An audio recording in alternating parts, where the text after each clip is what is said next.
colleagues, according to my time, it's just on 4 o'clock on Friday afternoon, the 5th of December, and this is a continuation meeting of the Budget Committee of the Western Cape Provincial Parliament.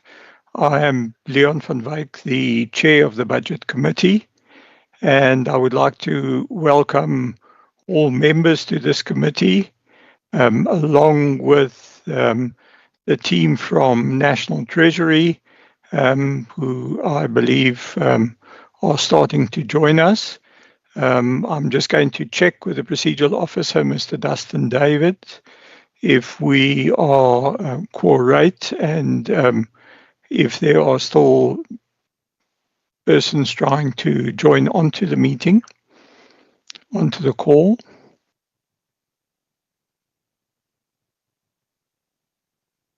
Good afternoon, Chairperson. Dustin Davids here. Through you, Chair. Yes, we are fully corrected, Chair, and National Treasury is in the meeting, Chairperson. Thank you. Okay, I think with that, thank you very much. I'm just looking at Honourable Masipa, whose hand is up at this stage. Chair, good afternoon once again. Chair, I was chatting to Honourable Walters, who indicated that he did not receive the link. Can Dustin check if the link was sent to him? I think if we can just check whether all chairs of the standing committee have received the link. In the meantime, what I'm going to do is to just give members the opportunity just to introduce themselves. I did have a message from Honourable Van Minnen a short while before the meeting, and I think she is either at or about to see a doctor at this stage as a result of a spider bite. So she may not be able to participate. So I think I'm just noting her attendance, and there she is. Thank you very much. Just to say, I am back, but I'm in the middle of Woolies now, just buying something for dinner, but I am here, thank heavens. Okay, so you've got the entire Woolies as an audience today, which I think should increase our worldwide attendance then. It's a very elite Woolies, don't worry. That's fantastic. Okay, I think as indicated, if the members on this call can just indicate their presence, and then after that we will move on to the team from National Treasury. Hi, I'm Nomo French Bombo. Thank you. Sorry. Hi, Noko Masipa. I'm an alternate on this committee. Thank you, Chair. Good afternoon, everyone. I'm Member Boyson. I'm an alternate member of this committee. Good afternoon. Wendy Kaiser-Philander, alternate member. Benedicte van Minnen, member. Dave Bryant, member. I think that was Beauty Stoffel. Thank you for that. Member Nomin Kondlo, thank you. Peter Johnson, alternate member. I see Member Wessels is struggling with his microphone. Okay, I think in the meantime, I will then move over to the team from National Treasury to introduce themselves. Welcome to the meeting. Good afternoon. Okay. Good afternoon, honorable members. I am Merima Jake from the National Treasury, and I will request my colleagues to introduce themselves. Thank you. Thank you. Good afternoon, honorable members. My name is Kodisang Mudukanele from National Treasury. Thank you. Good afternoon, Chairperson and honorable members and my colleagues. My name is Sello Mashaba from National Treasury. Thank you. Good afternoon, honorable members and colleagues in the platform. My name is Ndamulelo Chianane from the National Treasury. Thanks.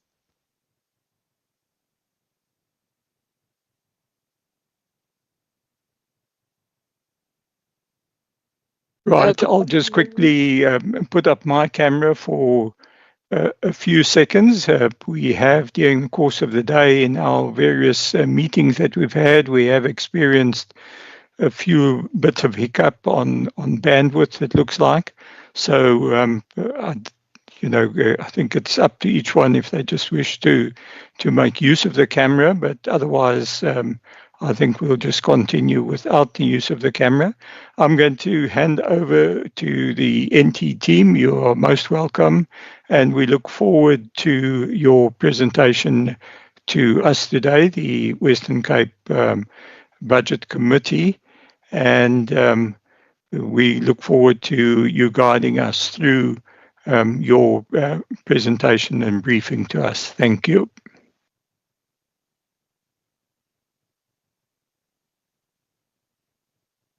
Okay, thank you, Honorable Member. I was trying to switch on my camera. So we're going to make a presentation. It's going to be the three presenters.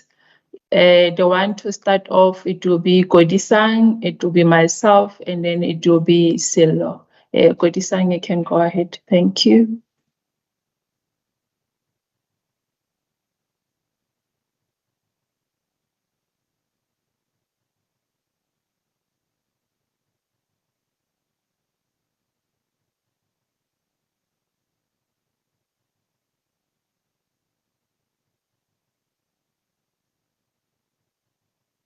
Kodisang, oh, okay.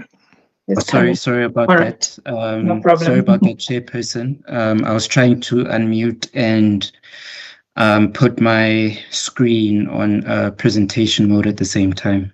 Yes, yeah, certainly we had it there. The screen has gone black again on my side. Okay, we've got the picture back. Okay, thank you very much. Good luck. Thank you, Honorable Chairperson, for that. Good afternoon, colleagues. I'm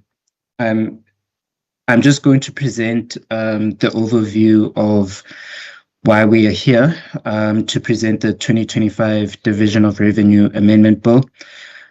This slide just sends out the outline of the bill. As members are aware, the bill was tabled on the 12th of November, and it essentially takes effect targeted changes to provincial and local government allocations to address data updates, disaster responses, and technical corrections.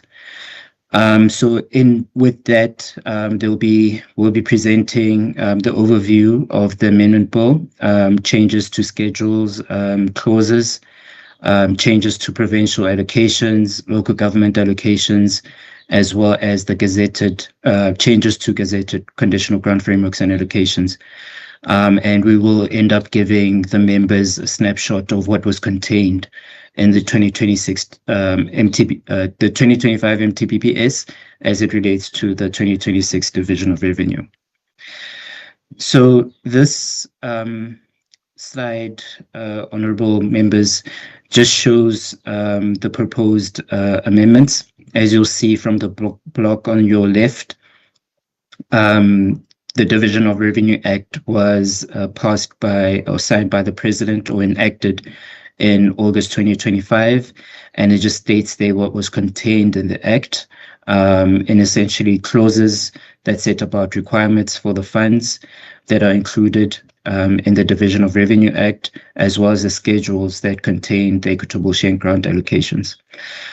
Subsequently, a gazette was signed by the Minister of Finance, which contains the grant frameworks, which set about the conditions for the conditional grants that were set out in the schedules, as well as allocations per individual municipality.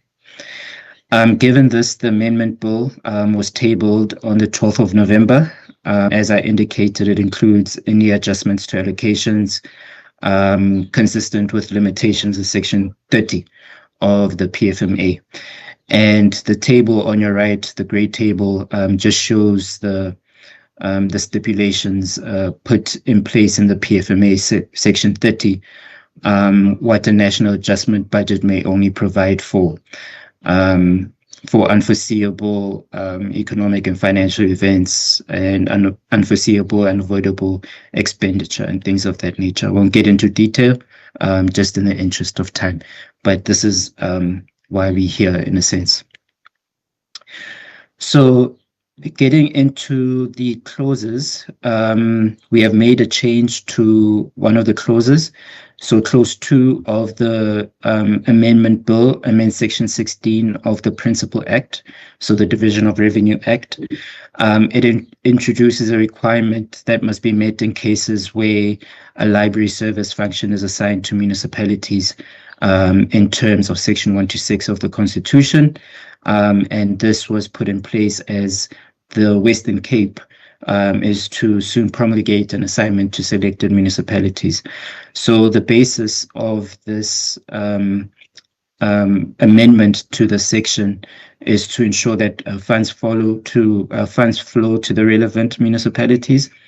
And it says about the clause requires that the relevant provincial departments and municipality to agree to a payment schedule, and the submission to the payment schedule to National Treasury through the Provincial Treasury, as well as the gazetting of the allocations to be transferred. So that's what the change of the clause entails.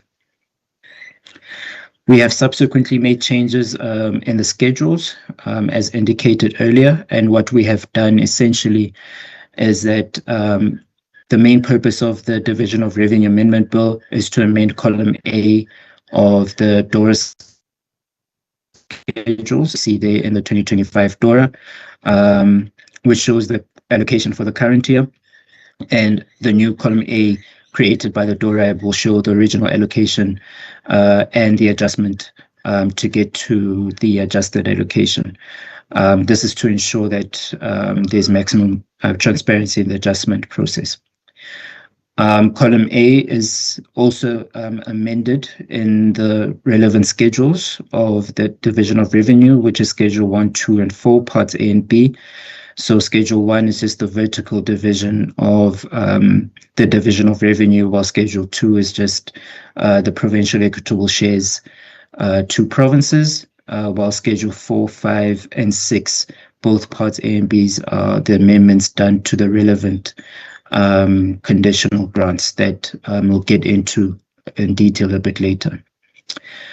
With that being said, I'll hand over to my colleague Mary to take us through the changes to provincial allocations. Thank you very much. Thank you, Kodisang. I will take you through the provincial changes, and Mr. Mashaba will take you through the local government side. Next slide.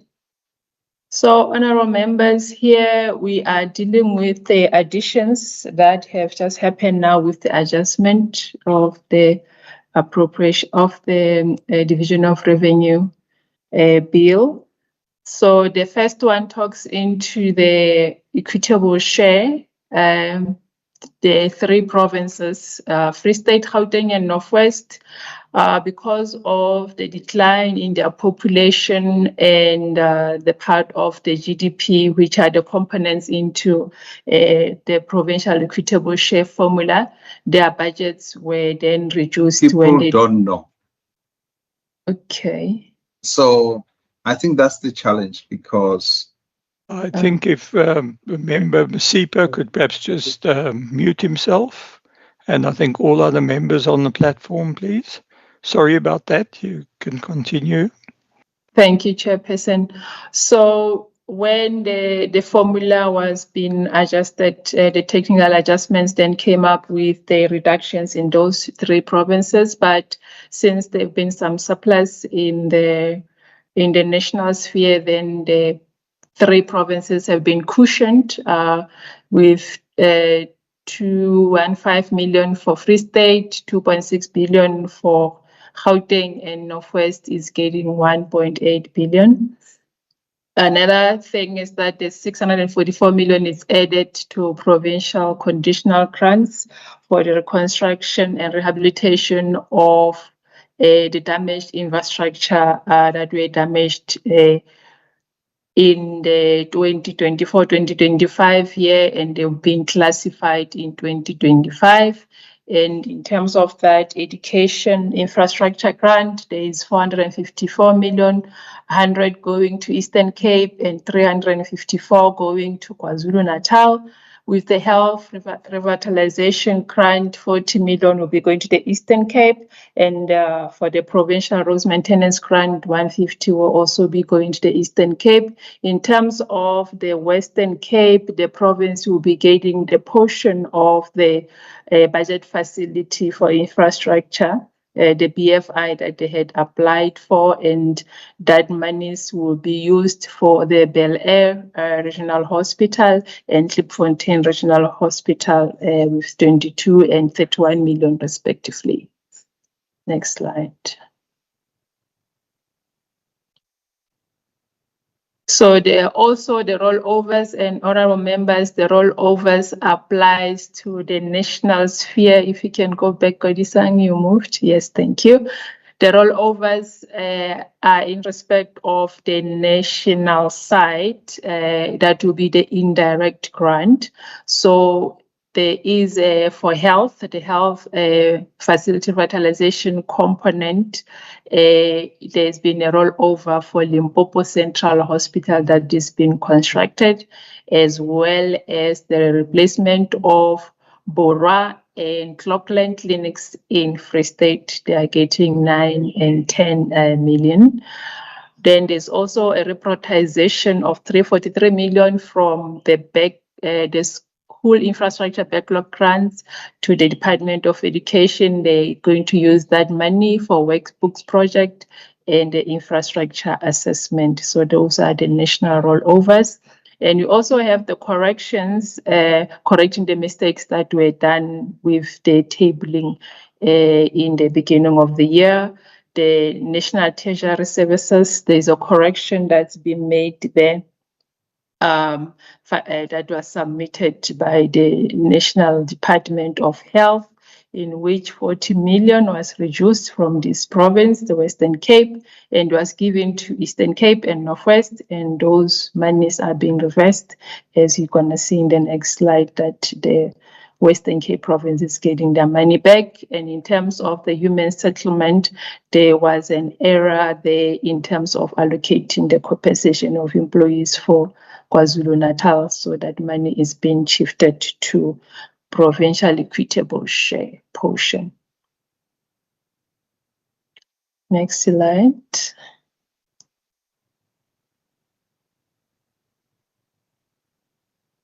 Okay, Kodisang, I don't know if it's my laptop that's slow.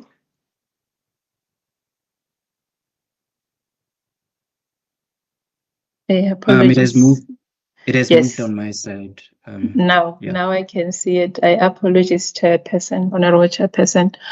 So in terms of the allocations adjustment from the national coming to the Western Cape, we see that there's no adjustment with the equitable share, but there's adjustment with the conditional grant. If you can go to the next slide, it gives us the details of how the 93 million was made of. So it will be, next slide, Kodisang, it will be made up of the BFI facility, as well as the money that was taken erroneously given to Eastern Cape and Northwest, so the 40 million. So in total, we're having that 93 million coming to the province. And I think this will be the last of my slide, and I will hand over to Sello for the local government. Thank you, Chairperson.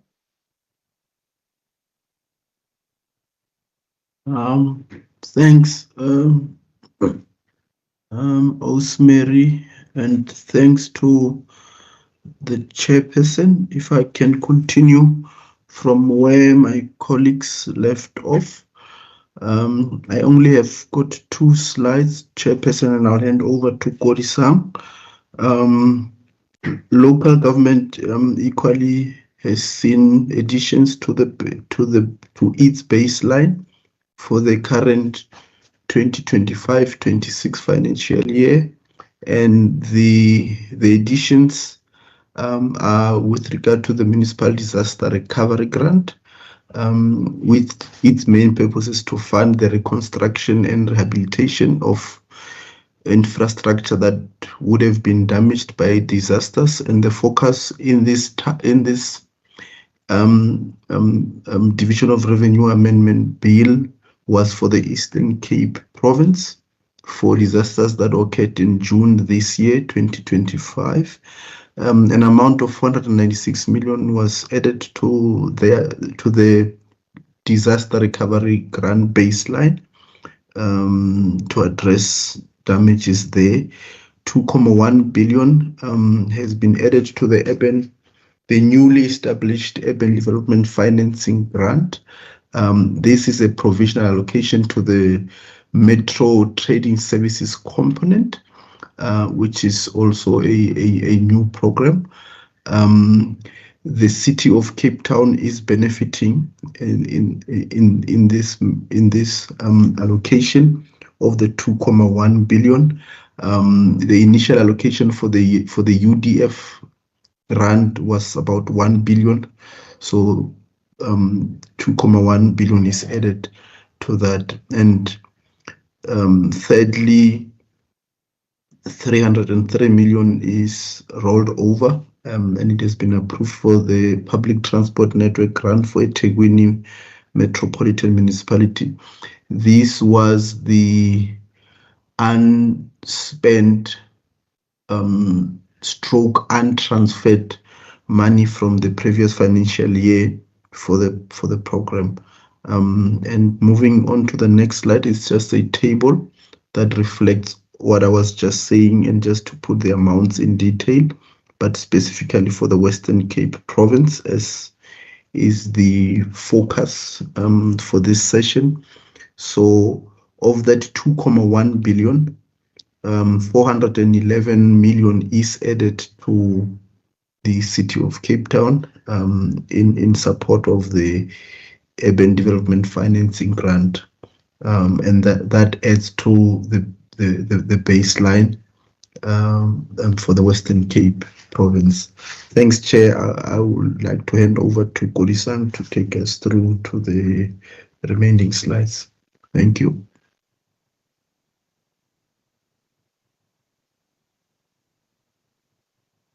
Thank you.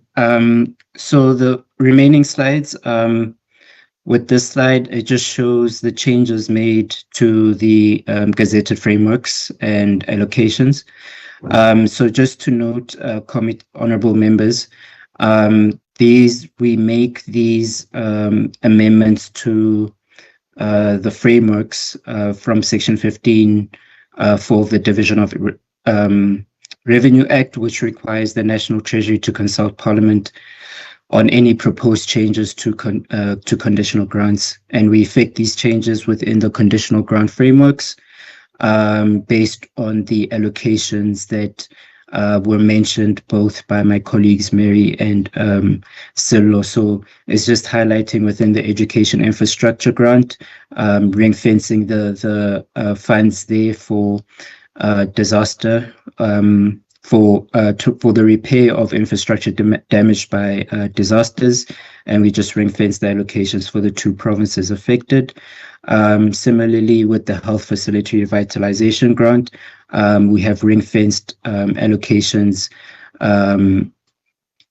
for that, for the disaster repair of infrastructure damaged by disasters for Eastern Cape. And then we just make provision for the budget facility for infrastructure within the Western Cape for the Belhar Regional Hospital and the Klipfontein Regional Hospital. So we just noting the amendments made to the frameworks given those allocations. Similar to the Provincial Roads Maintenance Grant, we have ring-fenced 150 million rand must be used for the repair of infrastructure damaged by disasters for the Eastern Cape. Within the Municipal Disaster Recovery Grant, we've made amendment to that framework as well for the 496 million rand that is ring-fenced for Eastern Cape and must be used for the repair of infrastructure damaged. And similarly, in the Urban Development Financing Grant, as my colleague Silo has indicated, is amended to reflect the baseline following the additional 2.1 billion rand that was provisional in the original budget, but now has been allocated to the metros that qualified.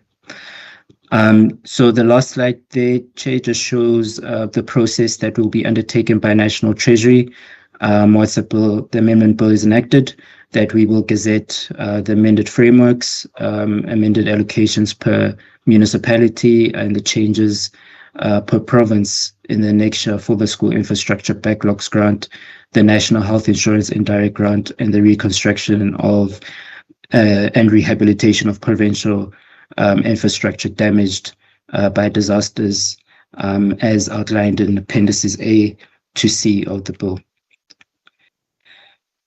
So, honourable members, there were some allocations that were not reflected in the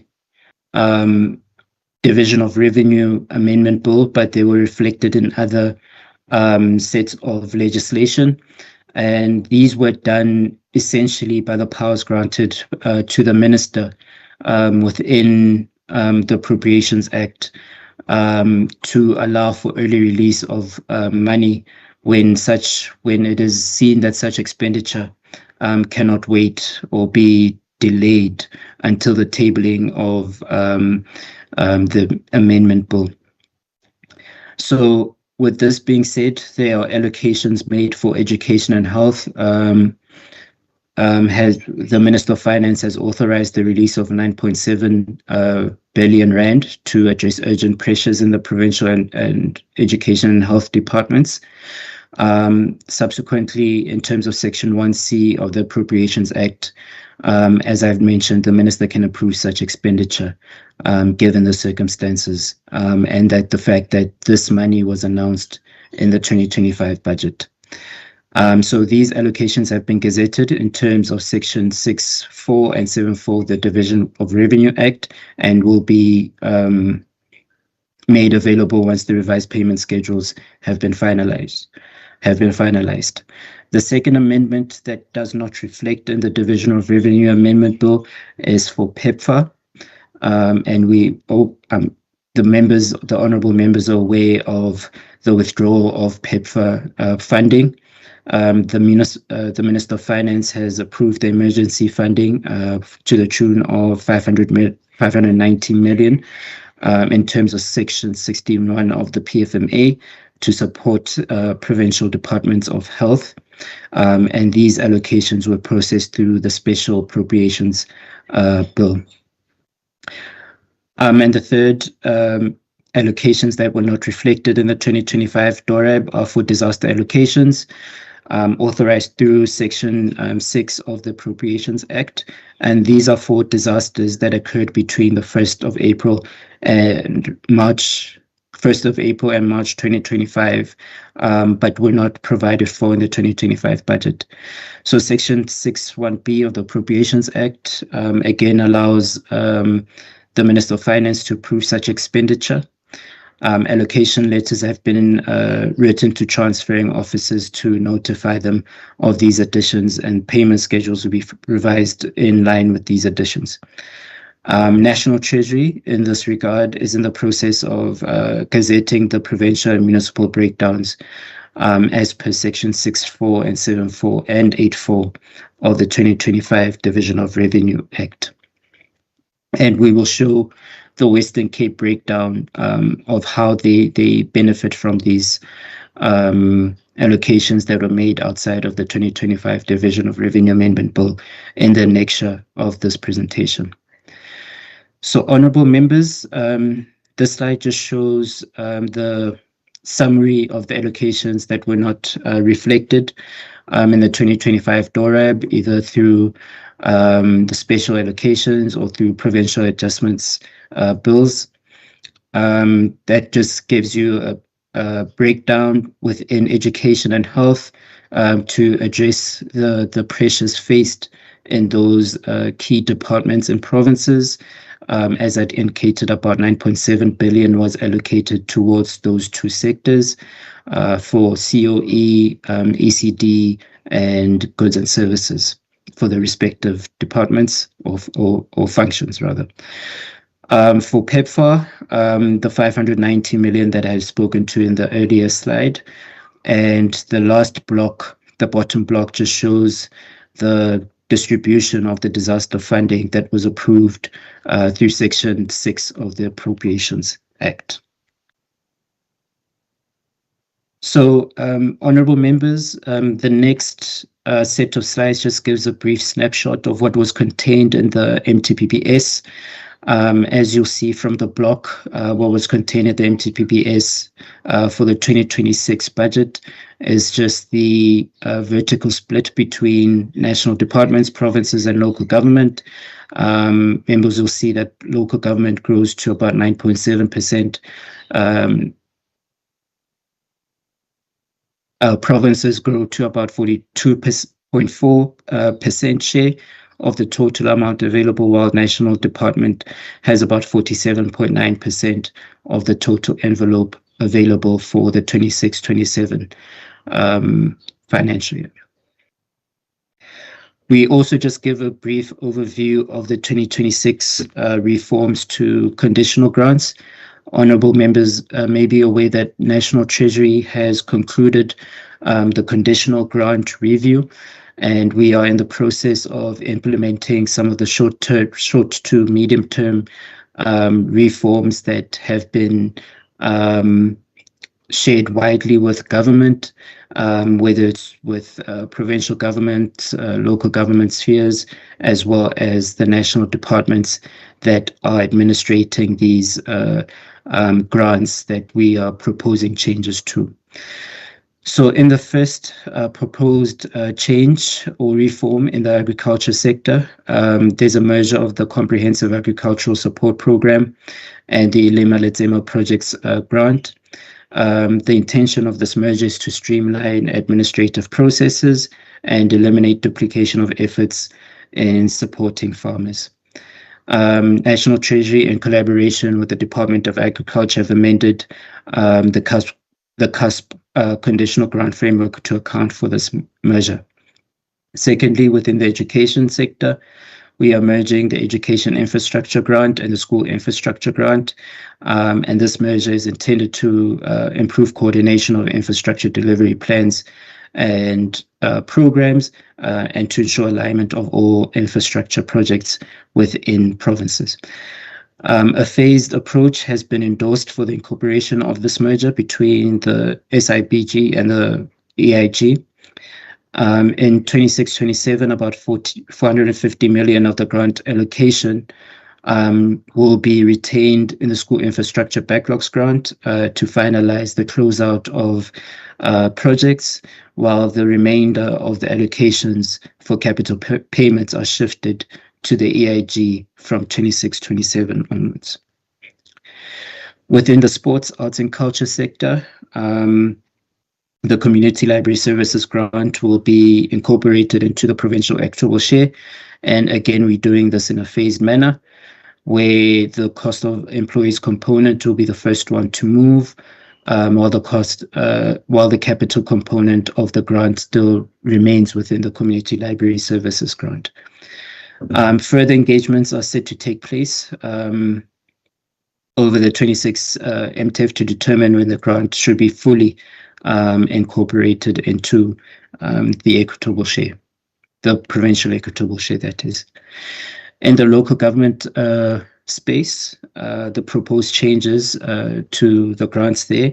Firstly, in the electricity space, with the INEP grant, the municipal grant, and the energy efficiency and demand side management grant will be merged again to streamline funding flows and to improve coordination. Secondly, in the water and sanitation sector, the Water Services Infrastructure Grant, the Regional Bulk Infrastructure Grant, and the Municipal Infrastructure Grant are yet to be reviewed to address overlaps in water services provision. So this is one of the medium-term reforms we're putting in place. Within the transport sector, the public transport network grant is set to be phased out over the MTEF, and we are currently looking at arrangements that could be explored for better integrated public transport and improvements to higher density housing to maximize benefits. We are also looking at treasury grants as well. We're not excluded from this review. So from the treasury side, treasury grants, the infrastructure skills development grant and the neighborhood development partnership grant will be discontinued, and these will be replaced by instruments, better designed instruments that will simplify oversight and reduce administrative burden to channel resources to actual delivery.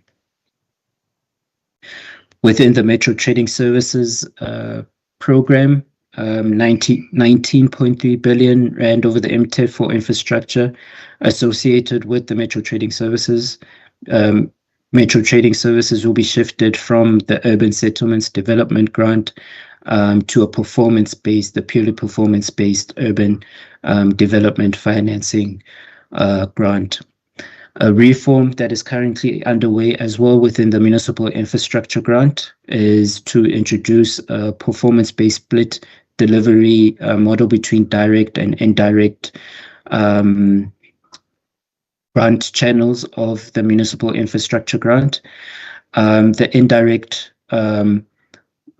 base of the delivery model of the municipal infrastructure grant will only be used to rebuild municipal capacity, which is very much needed within the municipal space as it relates to infrastructure delivery. So within the indirect delivery model of the municipal infrastructure grant, it is seen to rebuild that municipal capacity, whilst also looking at the roles of entities such as MISA and DBSA in the indirect delivery model, so that they could also assist the municipalities in delivering infrastructure on their behalf, but this will be coupled with time-bound capability plans with the aim to restore direct funding to municipalities to directly implement infrastructure delivery within the municipal infrastructure grant. Chair, this is my last slide, but I'd like to show the annexure that I spoke to earlier, where I included allocations that were made outside of the Division of Revenue Amendment Bill, but are included in the Provincial Adjustments Appropriations bills. As I had indicated, the Western Cape share of the 9.7 billion is included there for Western Cape for both education and health. While PEPFAR emergency allocations, Western Cape is receiving about 90.9 million rand, whilst only the disaster funding that was only approved and through Section 6 of the Appropriations Act is for the Provincial Roads Maintenance grant, which is allocated about 79 million rand. Thank you, Chairperson. That's the end of the presentation. Thank you very much to the team there. That I think was excellently done. Thank you for setting it out so very nicely. I suppose the one area that I just, perhaps just clarification for the honourable members on the platform is in slide number 19, where the provincial and municipal allocations were given, and those provisional allocations had and the education compensation for employees was the 3 billion and 43, and then there was early childhood development at 2010, and then for health COE at 3405, and goods and services at 3,300. Now, I imagine that the 9.7 that we are talking about excluded that the childhood development, and is that then that is what is shown on this last appendix that we just did, the last annexure. If I could just confirm that. I don't know if we can perhaps just get the slides back up. Let me try and get the slide back up, Chair. Pardon, apologies for that. Because it may just help in just getting that level of clarification. Okay, I hope my slide is visible. There you are, yes, because if we look at in the top block there, provisional allocations, because you add them together, then there's about 11.7.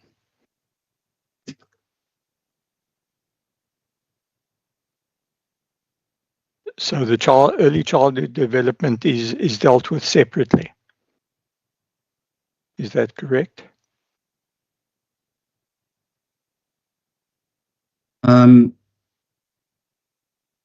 Yes. Can I just ask one of my colleagues to just clarify that before to give more detail, either Olorato or Elelwang, Before you to give us that more money. clarification. Yeah, before I get my numbers all mixed up. Chair, through you, my colleague Elelwang can give more detail regarding that. Thank you. Yes, sure. Good afternoon, Chair. Good afternoon, honorable members.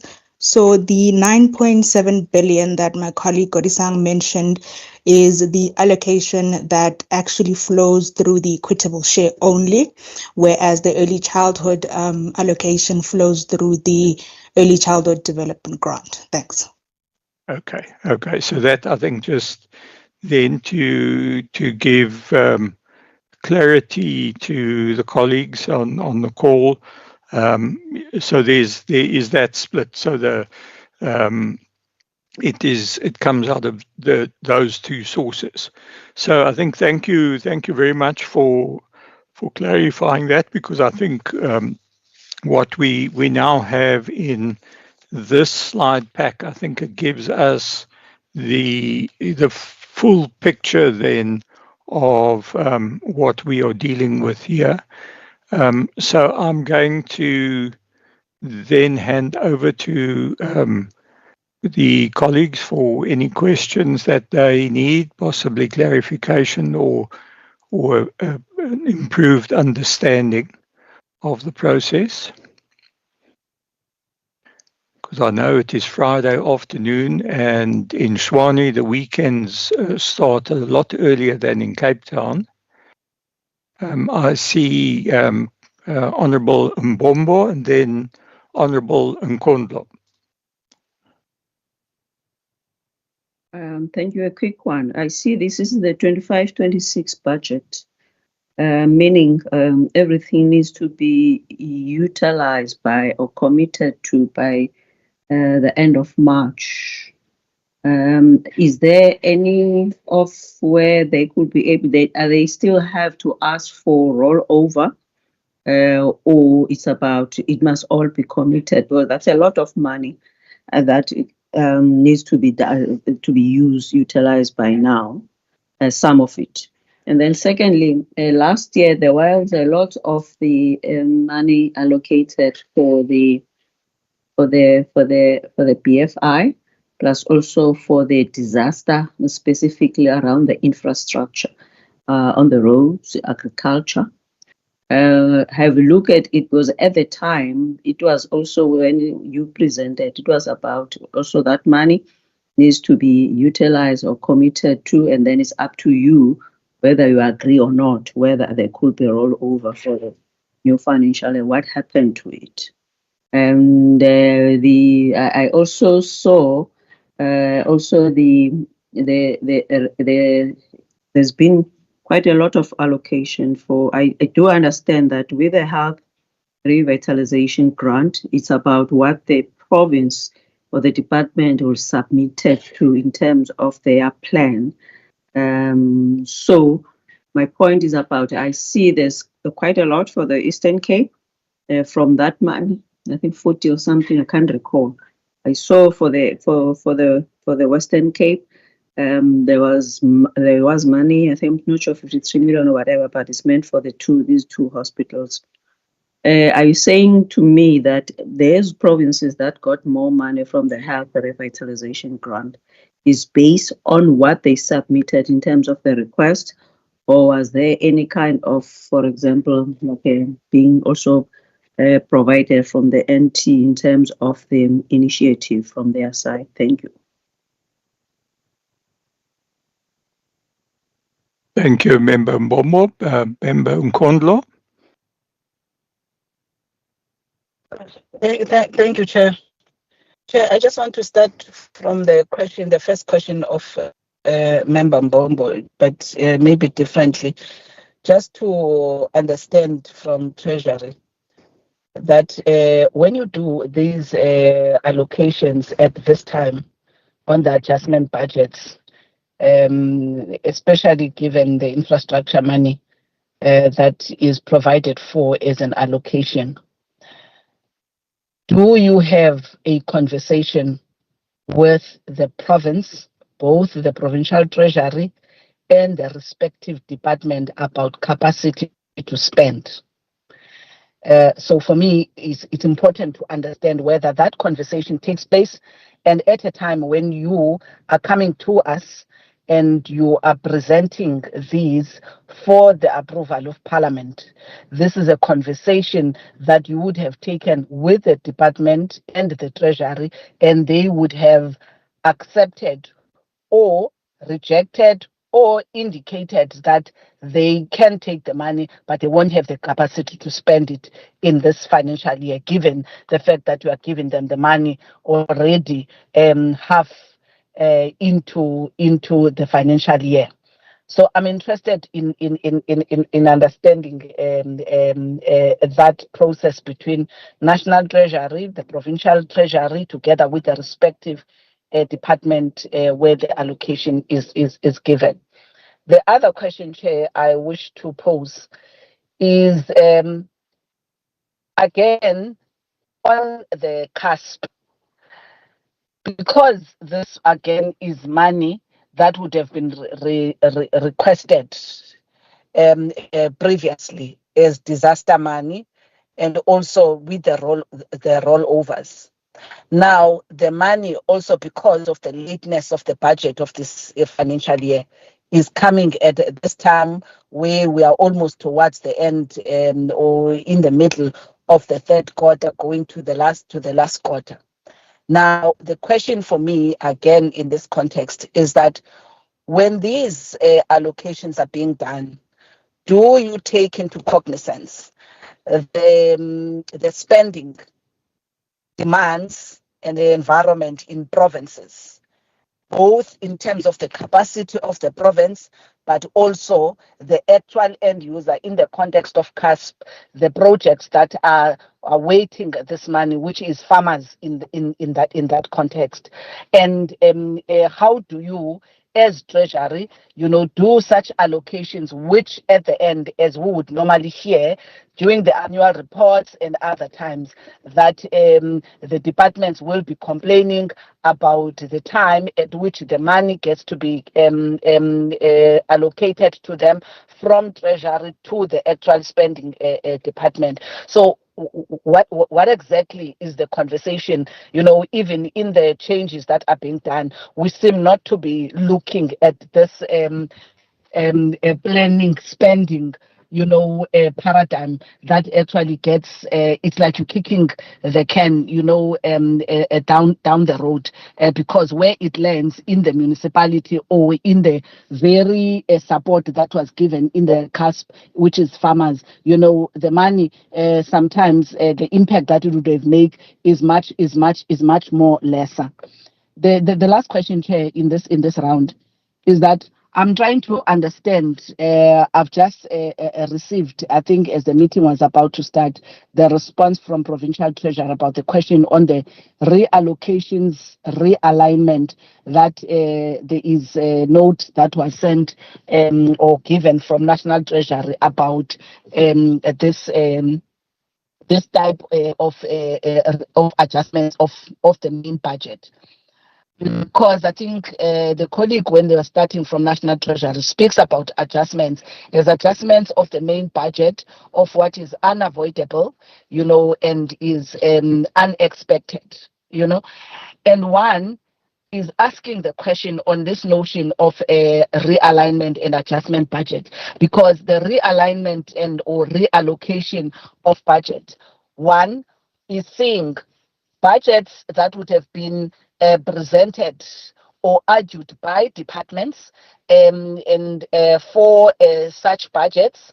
And then when those monies are approved in the main budget, now you come in the adjustment, then the very department is saying we are realigning or reallocating this money into the outer years.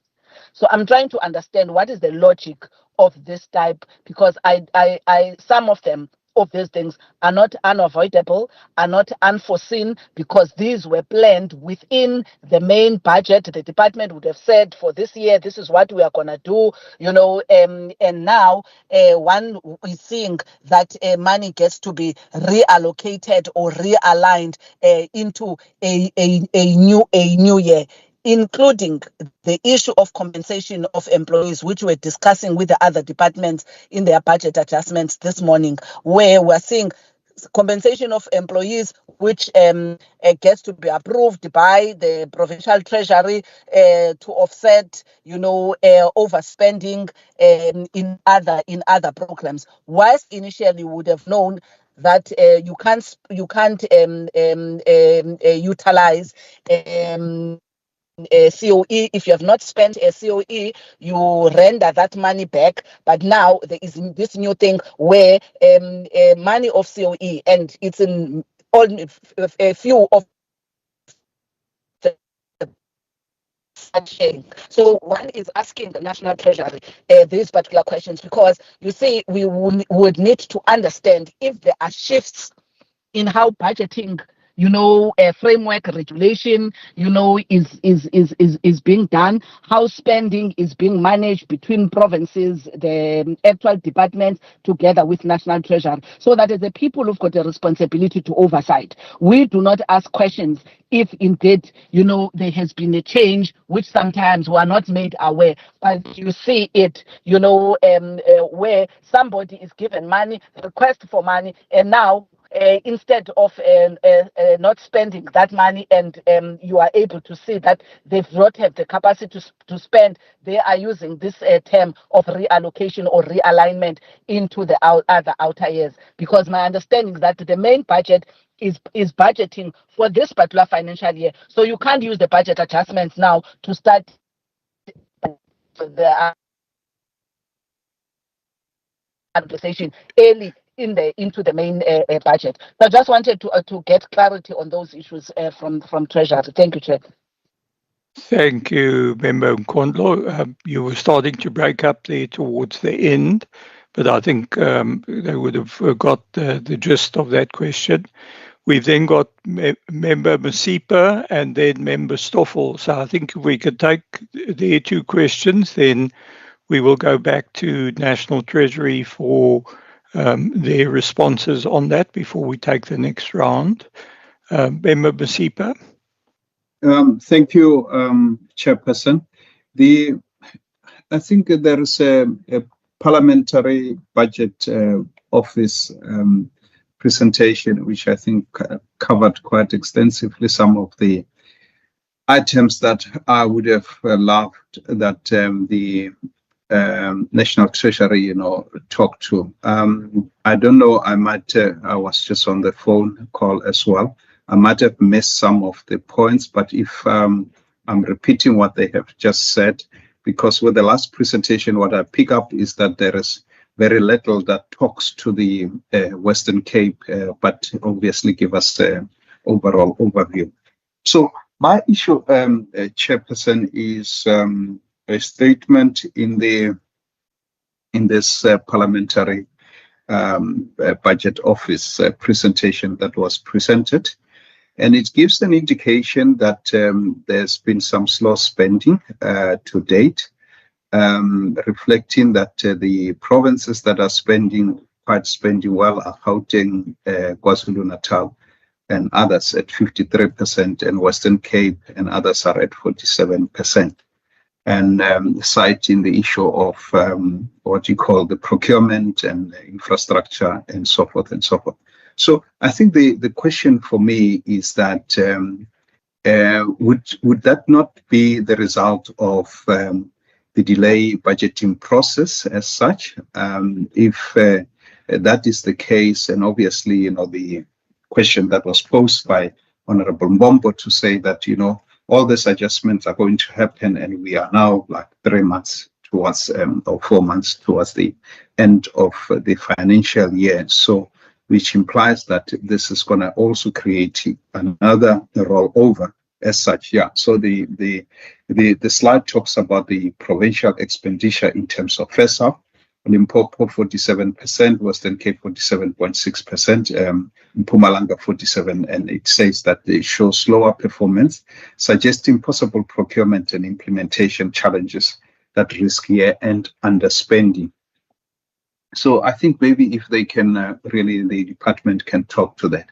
But I think primarily what I also pick up in this presentation is that we haven't gotten granular in terms of the province, how those allocations were done in the province, the determination, because as you will know, Chair, that, always our big outcry has been that, the Western Cape is not getting the fair share of allocation, although, there has been expression of comfort from the Minister from Treasury, but I think the feeling is that more is definitely needed to actually be able to do more. So that's the one point I want to make. But coming back to agriculture, we have been calling for regionalizing or, allowing provinces to start making decision around the cusp because of the delays in terms of decision making.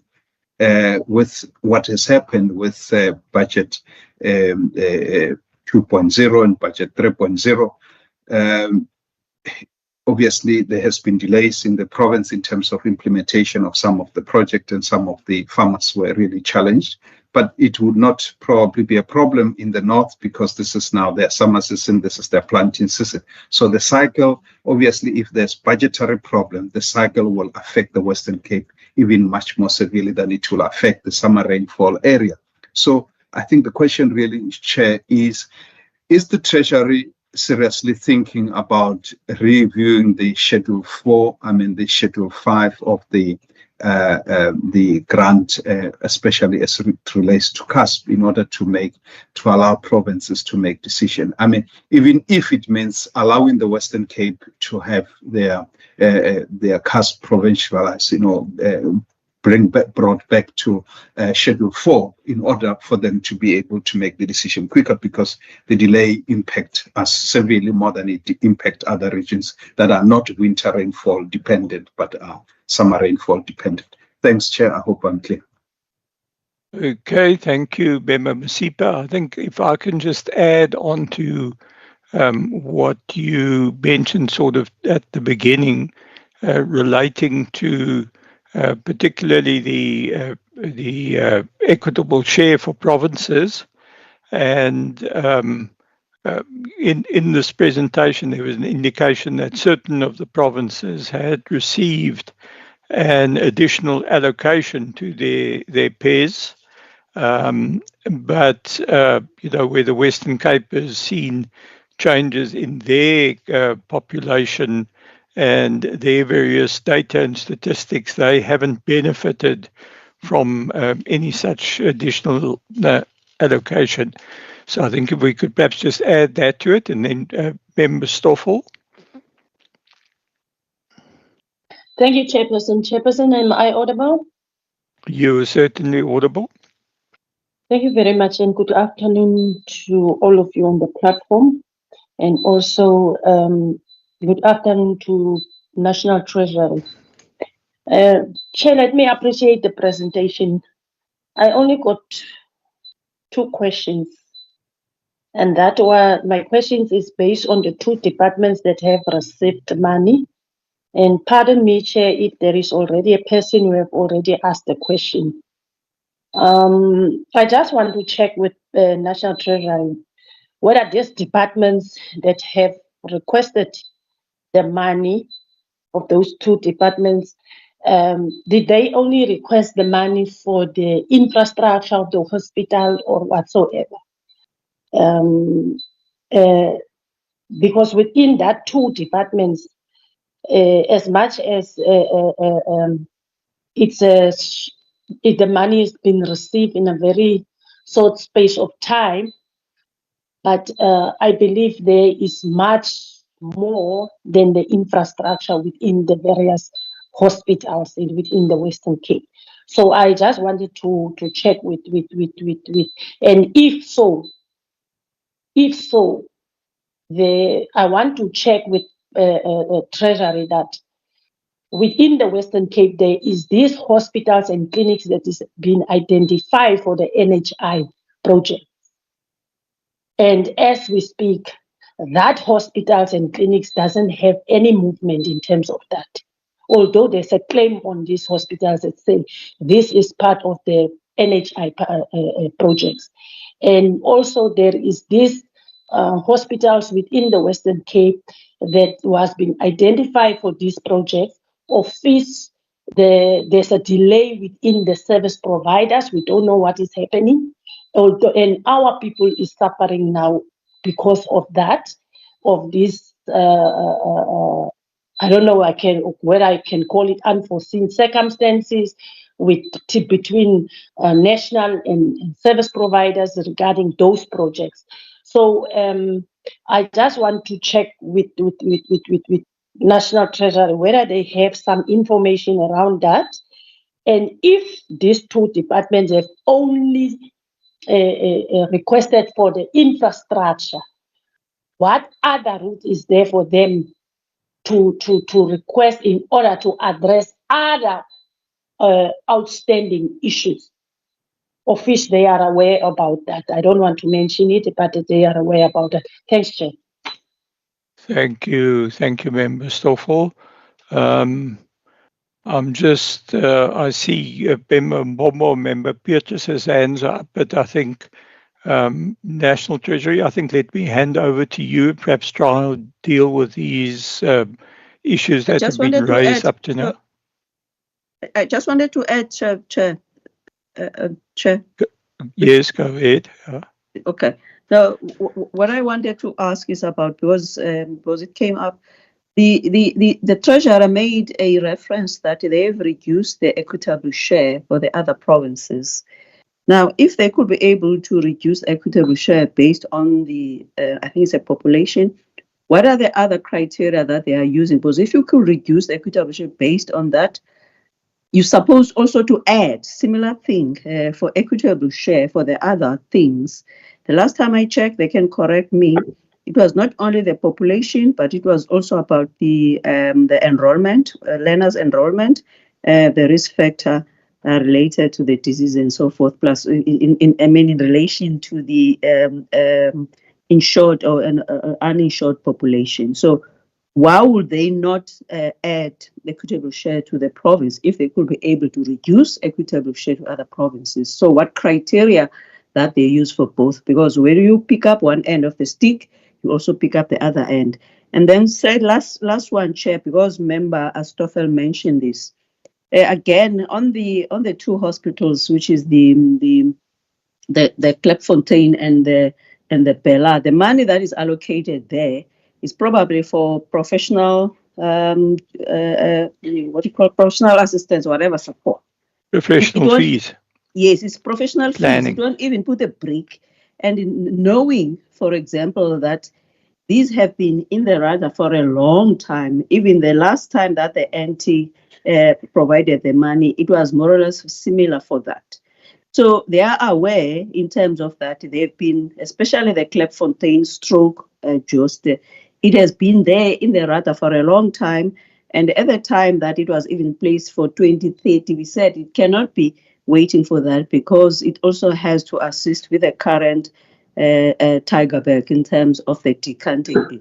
So why are they putting so little money only for the professional fees?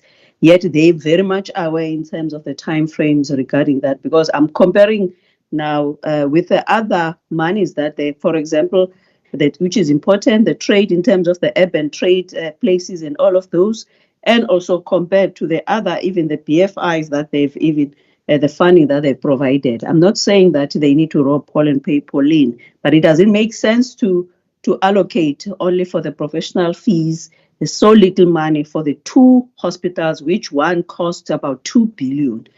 So we need to understand that part. Thank you. Yeah. Okay. Thank you, Member Mbombo. But I'm now I'll give members Beatrice and Nkondlo a chance now on this round, and then I'm going to close this round. So, Member Beatrice. Chair, thank you and good afternoon, Chair and colleagues. Chair, mine is short. The urban development financing grant, that money that was allocated to Cape Town or the metros, can the secondary cities like George, Worcester, and outer towns, can they also apply for that grant funding, and what is the criteria for that? And then the future of the JPTN grant funding, what will happen in future? Will they still receive that funding, or will government still subsidize municipalities for that JPTN projects?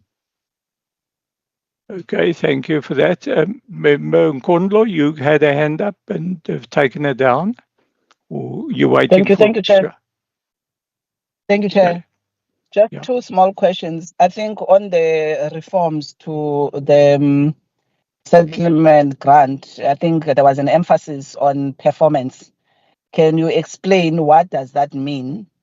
And if Treasury is able to send us, what is that performance criteria includes? And who measures that over, the municipalities as implementing agents, that they are adhering to that performance? The last one, Chair, is I think the colleague also said the money has then been allocated after the erroneous, she used the term erroneous allocation. Can she expatiate? What does she mean? What was erroneous about that allocation? Who was responsible for an erroneous allocation, and why? So I'm interested in that articulation, of that human settlement funding that was presented. Thank you, Chair. Okay, thank you. Thank you for that. I think I'm going to hand over now to the National Treasury team for responses to these questions. I know it's late on a Friday afternoon, but we'd appreciate your responses. Thank you. Okay. I think my colleagues will then prepare themselves for the answers.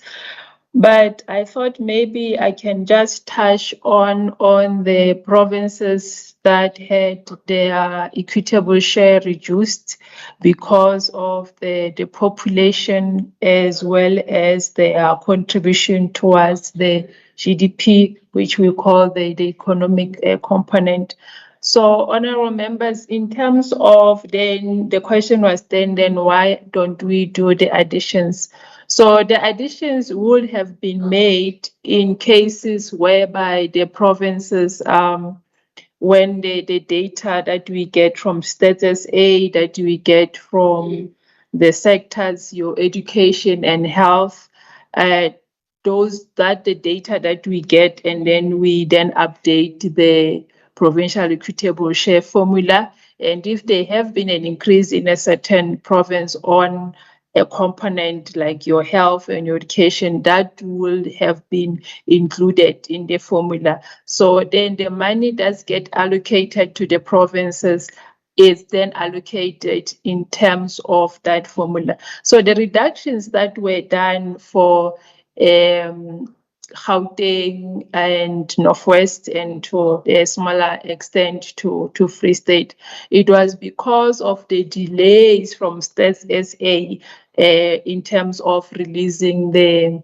census for 2022, in which the National Treasury had to move the budget planning without having those figures. So they used the previous years with the assumption that those provinces continue to grow. But when those figures actually came, then it was realized that these provinces, their population is not as increasing as we thought it was. So we had to correct that, and that meant that the money that they had been promised based on the projections, it's actually have to be reduced because the money follows people, so their population was being reduced. But whichever province that was adding more or having more people, or like for instance education, if they were having more enrollments, that will have been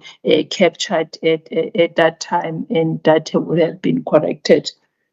I just want to also answer in general in terms of the rollovers. Yes, honorable members, we understand that the monies come late, and before the money comes, there would have been a discussion within the departments in their sectors. So there is a health sector, the 10 by 10, and other channels that they communicate, whereby at the end, then they come back as a sector to the National Treasury to say, here are the pressures, and this is how we think you can assist. So it's a matter of where we are in the budget process calendar. So the discussions will have taken place prior to actually the money moving. So from our perspective, is that the department would have, after having the discussions in their sectors with their provincial treasurer, would have already planned how the money will be spent once they receive it. But we also understand that that might not be the case, even if they have planned, but the time is too short. So that's when then the rollovers come, and they can then spend the money in the next financial year and then get that money being rolled over to them. And actually, even now, we are still discussing the issue of the second rollover now from the Western Cape to see how we can still make the money available to the province to spend. So I think the issue of the budget process and the discussions that goes between the sectors, that's what makes it a little bit difficult for the money to be given earlier and be spent on time. But we need to follow the budget processes and the legislation, and the money can only be released once it has been appropriated, gazetted in some cases, and the money that were gazetted even before the adjustment, the DORA adjustment tabling, just to make sure that the departments at least get some time to spend those monies. Colleagues, you can add on the questions that have been asked by the honorable members, Godisang and Silo and Elelwang, if you guys can assist. And honorable members, in cases whereby we haven't answered to your satisfaction, we will also submit in writing. Colleagues?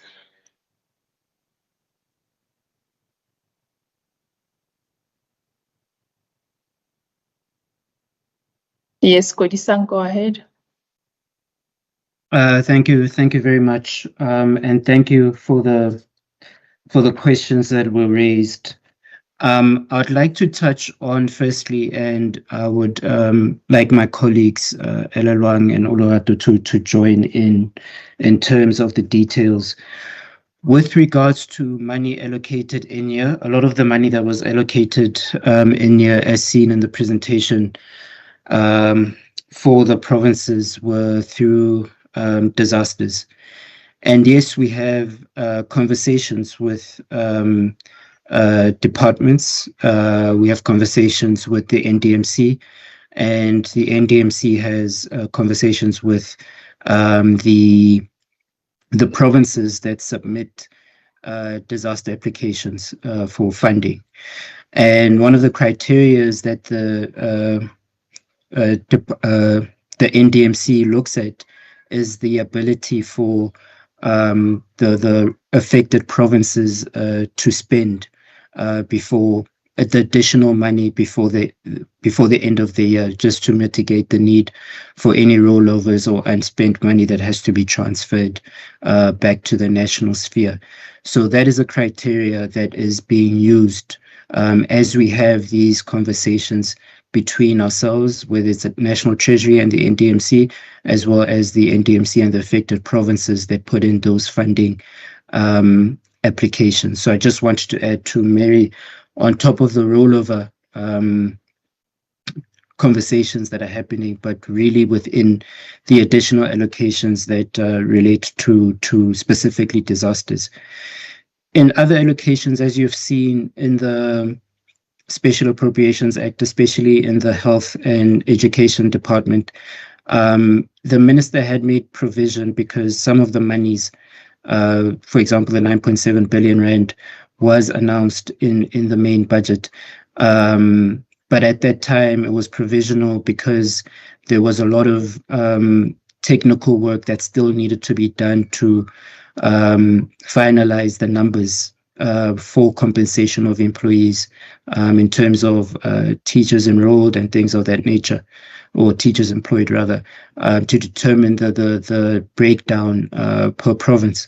But he did make it a thing, as I've stated, in the to release the money quicker than it gets to before it gets to the amendment bill, so that the provinces affected by these allocations can actually start spending, so that we don't delay, we don't have any unnecessary delays waiting for the adjustments budget.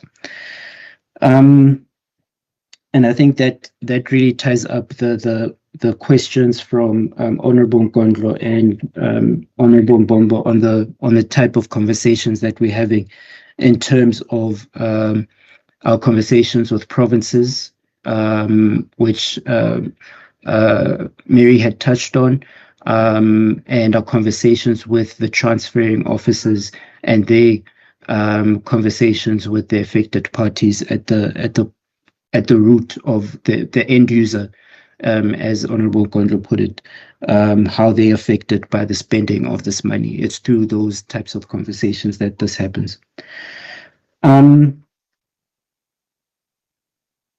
I'd like to touch on the CASP and the regionalization of the CASP and Schedule 4, rethinking of Schedule 4 of the CASP.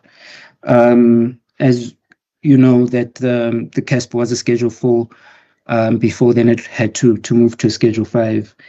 The problem that we have, and this is just a general comment, not necessarily to CASP, but what we have been seeing as National Treasury with Schedule 4 allocations, it's quite correct that Schedule 4 allocations are supplementary allocations, so which means they need a co-investment or co-funding from the provincial departments.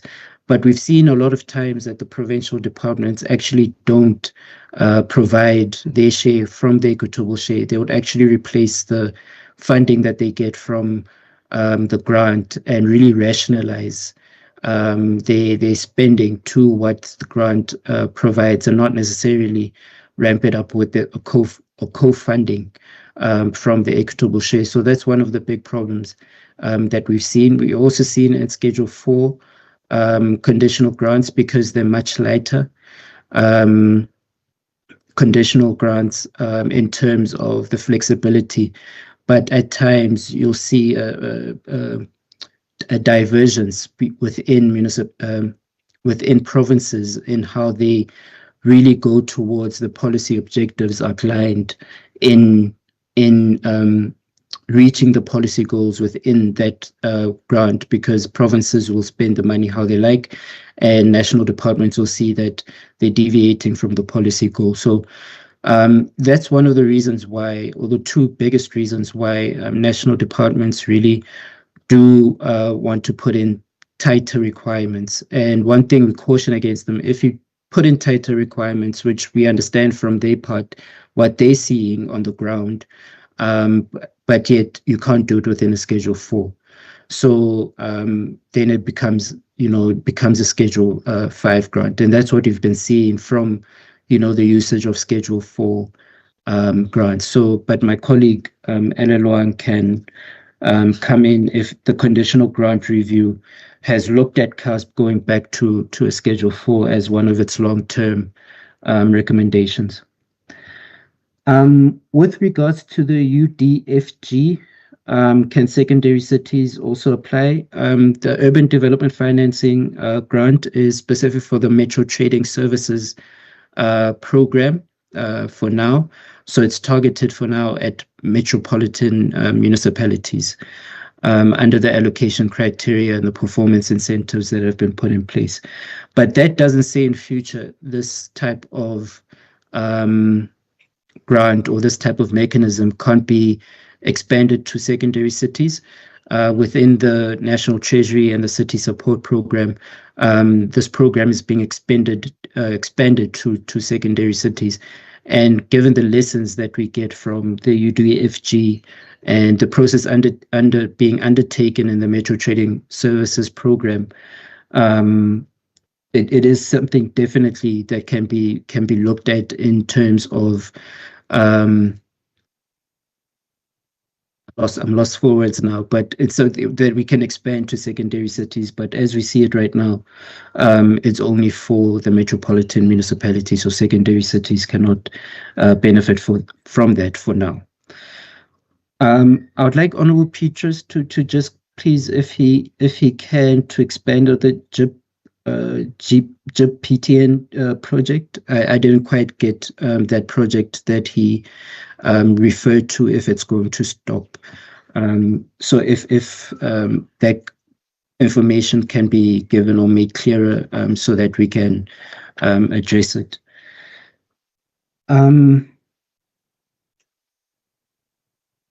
I think my colleagues Elelwang and Olorato, if Olorato is on the call, if you can talk to the Human Settlements Development Grant technical correction that we're making there, if they can talk to that, and the reduction in the equitable share and the criteria used, but I think it's really touched on that, on why there were those additions or those differences in the allocations for the equitable share.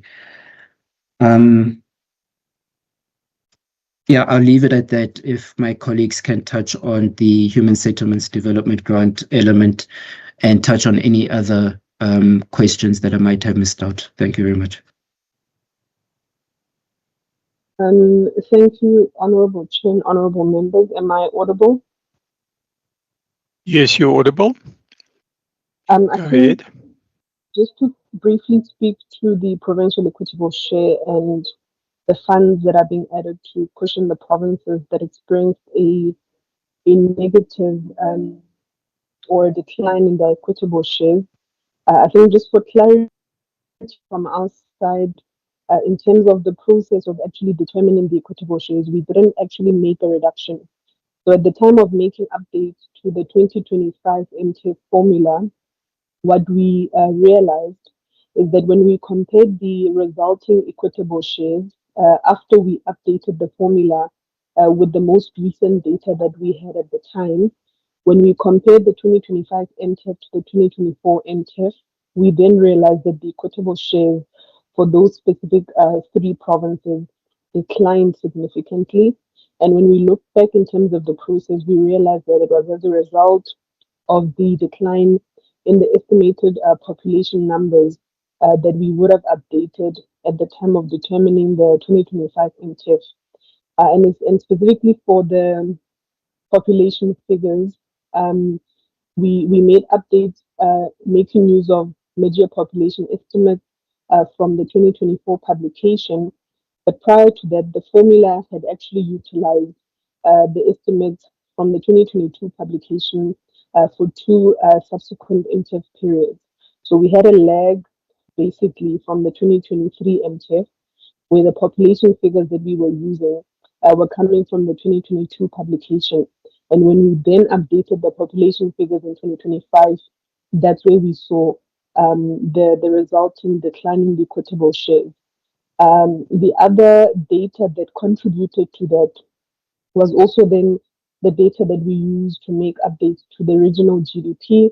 We also experienced a pause in updating that specific data due to the fact that Status A was actually undertaking a review of the methodology that they use to actually determine provincial or regional GDP numbers.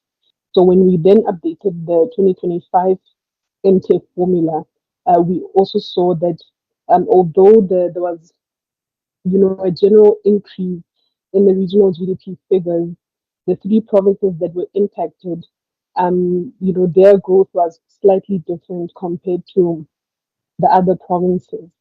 As a result, then the combination of those factors then resulted in a decline in the equitable shares of the three provinces where there's funds that have been added. So I think we just wanted to clarify that we didn't reduce the allocations to the three provinces. The equitable shares declined as a result of the fact that when we made the data updates and when we compared the resulting equitable shares to the previous MTIF, then we saw a decline in those percentages. With regard to the correction that is happening in the human settlement sector, at the time of finalizing the 2025 Division of Revenue Bill, one of the changes or one of the provisions that were catered for in the fiscal framework was that funding was actually added for the sake of compensation of employees, both to the equitable share, but also for conditional grants that actually fund compensation of employees. And what happened was that then funding was added to these human settlement grants. And eventually then what happened was that the funding was actually then not supposed to be added to those specific grants because the funding for capacity in those specific grants is not necessarily for permanent employees. In the correction that we are making, what we want to highlight is that the funding does not actually leave the province.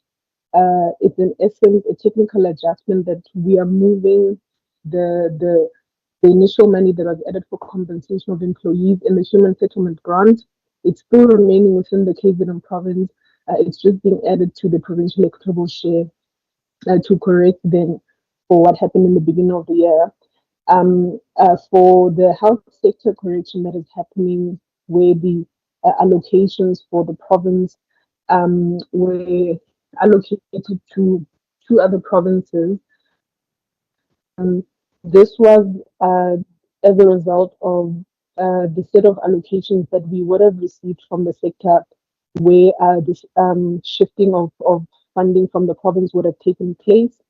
And in essence, then we are then correcting then for that submission that was made at the time of finalizing the 2025 Division of Revenue Bill.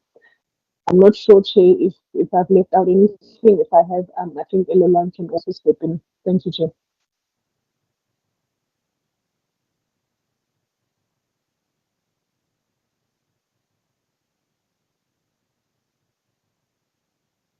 May I come in, Chair?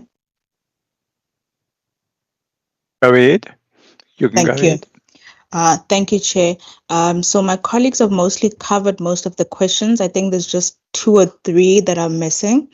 One of the questions that was asked by one of the honorable members was in terms of the reallocation and realignment of funding, and what is the logic of this type of movement when funding is moved from one year to another. So when funding is allocated, usually one of the things that is taken into account would be project readiness as well as the capacity of the province or the municipality to undertake those projects. However, given that mostly these are projects that usually would be focusing on infrastructure, there does tend to be some project delays that are experienced. And when that does happen, we will receive requests from either the provinces or sector departments to actually realign these allocations as well as realign them to the business plans. So that is usually the logic that is taken into account when we move funding. I think another question that was raised was the hospitals that are identified for NHI, but there seems to be no movement in there, and whether we would have information when it comes to those. The simple answer, honorable members, is that we wouldn't necessarily have that information. I think we would need more detail in terms of which hospitals those are and whether they were allocated funding in one of the previous budgets or not. There's a question that was asked, I think it was speaking to the reforms to the USDG or the UDFG. So with your permission, Chair, I would like that question to be repeated so that we can be able to respond to it. Thank you.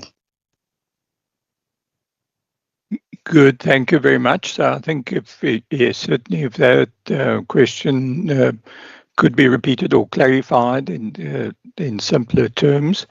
I see Member Nkondlo and then Member Masipa.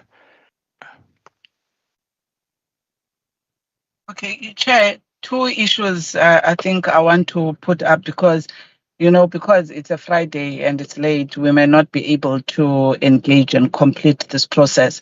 I think we may need to consider the method used at National Assembly where a member can actually ask questions and do follow-up until, they're given just an allocation of time. Because I think sometimes you just get your question either misunderstood in the manner in which it is responded to, and you must wait for a longer time. But the 2 issues, Chair, I think what Member Mbombo was asking about the equitable share formula and how now in the explanation it is said that the formula got reduced in almost 3 provinces based on the number of issues raised, which is data, and the regional growth, that is the GDP of those particular regions. Actually brings back a conversation that has been in this legislature for some time. And I think for me, the explanation is just too fluid. We've lost you, Member Nkondlo.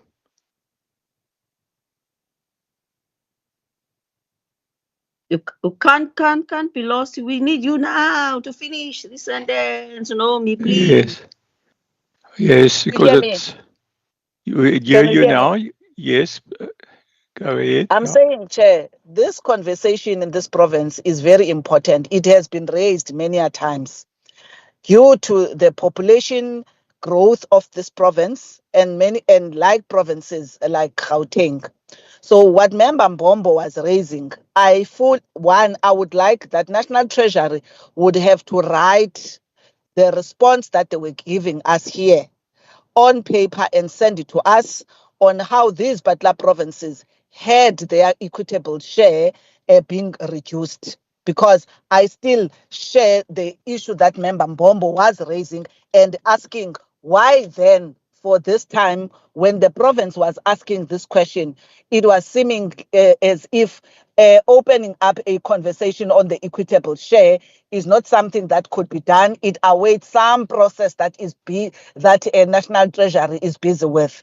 Perhaps we may need to also call back National Treasury on the very conversation, because it seems inadvertently, whether it is not through that process, but through the data sort of tinkering on the equitable share formula is possible and it has been done in Gauteng. I wanted to raise that. Secondly, it is also this one of the human settlement. I'm asking for a written, because I could not hear properly the response. I'm asking for it to be done in written and they send it to us so that we get clarity about what National Treasury is saying. And Chair, on the last one, on the reallocation,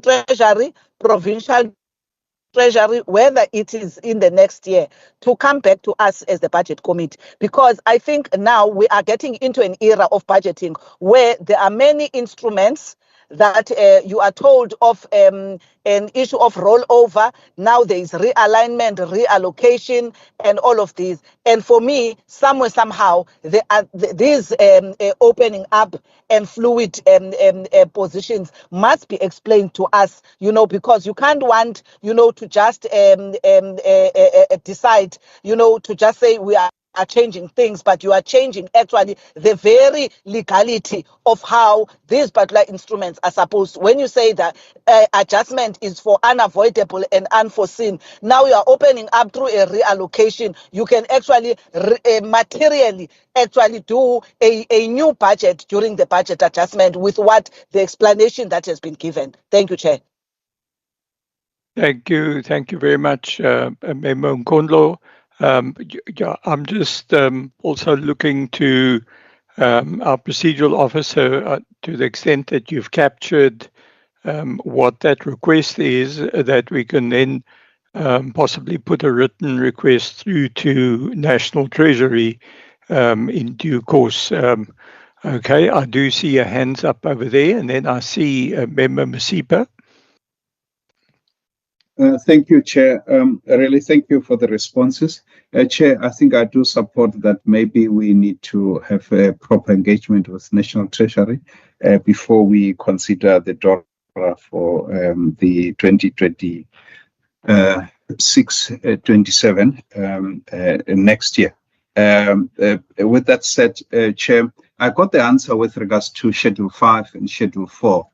I fully agree with what has been said there. However, what I really want to once again indicate that we have written letters to National Treasury. We got some verbal undertaking in one of the deliberation that National Treasury is looking at our request, because, I know that, there are guilty provinces that are doing exactly what you said in terms of Schedule 4.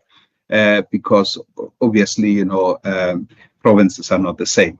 But with this process, it's really affecting the Western Cape West, especially when it comes to emerging farmers in supporting them, because they do need this grant. And without really the grant support coming timeously, we are really liquidating these farmers, and is unacceptable. So I think the issue is that this must be looked at in terms of how then do you want us to support these farmers, because your 1 year in advance application where, then there will be floods and there will be disasters. And then obviously you have allocated that money, and that farmer that we have allocated that money, because Schedule 5 is specific project. It's not that you can reallocate and use in the province as the needs arise. But if that farmer is out of the system due to obviously disaster and what he got himself into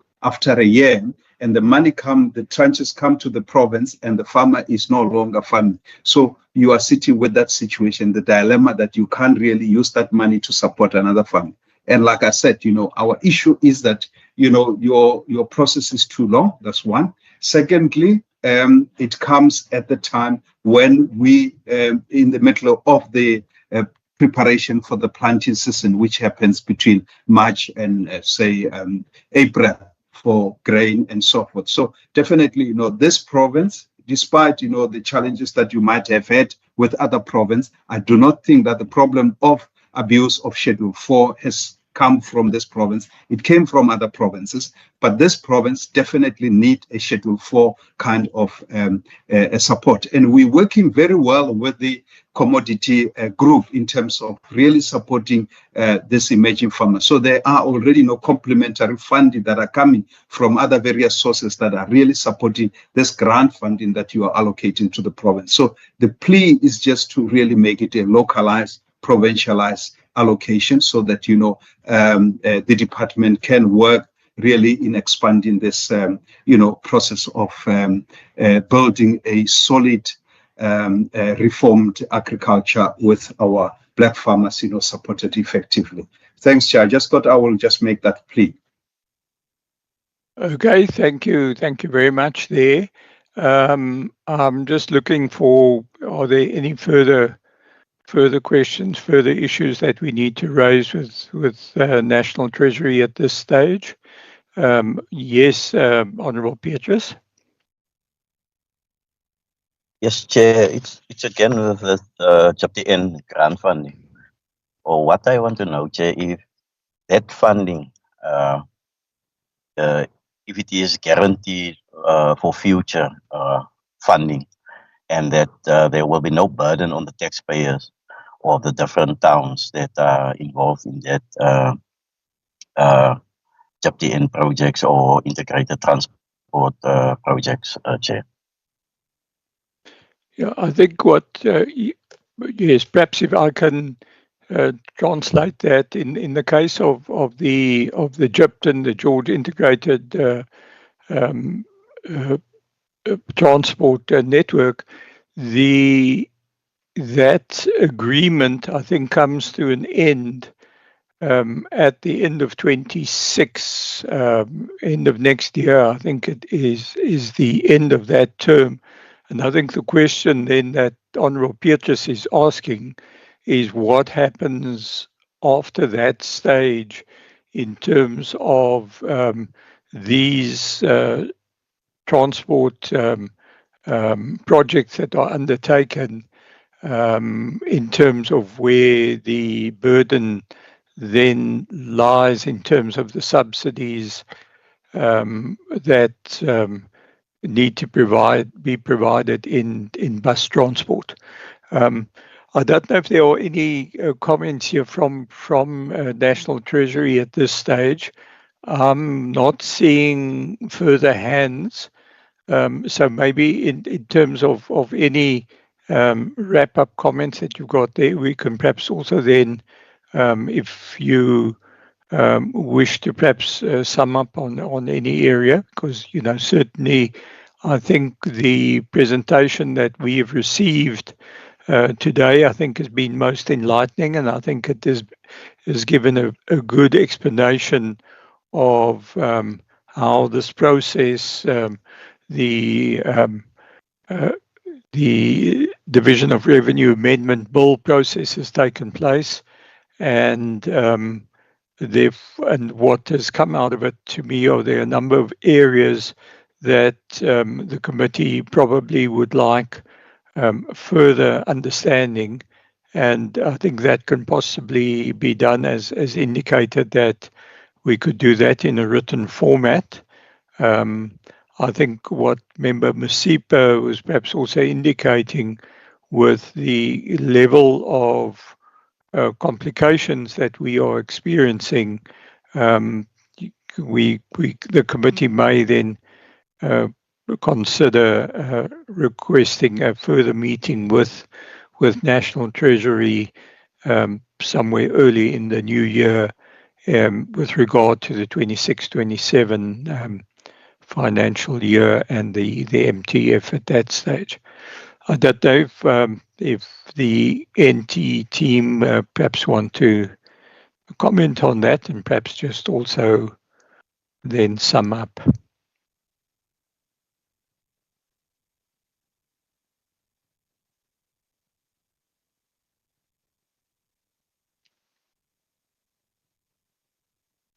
Okay, I'm not hearing any comment at this stage. So I think if that is then fine, then we would certainly like to to thank National Treasury for their briefing. Yes, I see Mary, I see your hand. Yes, Honorable Chairperson, I was saying that is in order. We will then respond in writing. Thank you so much. Apologies, I had a problem with my gadget. Apologies. Okay, that is, thank you very much for that. You know, this is very definitely into cocktail hour at this stage, and unfortunately, the only thing we can offer you are e-cocktails at this stage. And I think all of us want to certainly start thinking about the first weekend in December in an appropriate fashion. And so I wish everybody a good and restful weekend, even though we are in the middle of our busy budget approval season at this stage. So thank you very much for joining us, and all of the best. So with that, I think we can then release the team from National Treasury, and thank you very much. Thank you, Chairperson. Thank you, honorable members. Goodbye. Thank you, Chairperson and honorable members. Goodbye. Bye-bye.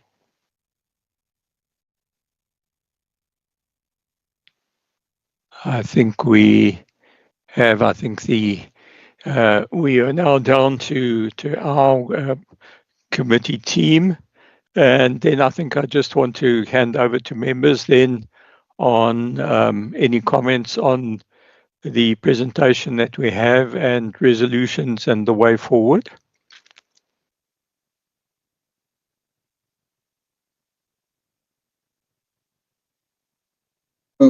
Chair, sorry. You can go ahead.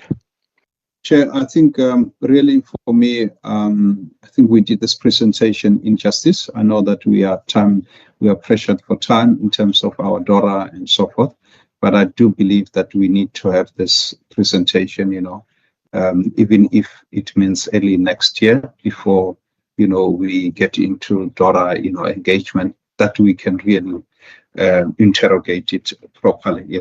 There are many valuable information. I've been going through all the presentations. They are very good presentation. I think it will help us as members. Even if it means that we start really making a very strong case of saying, let's increase our allocation. Treasury, relook at your allocation of the province. Thank you, Chair. That's really my resolution that I think we need to take.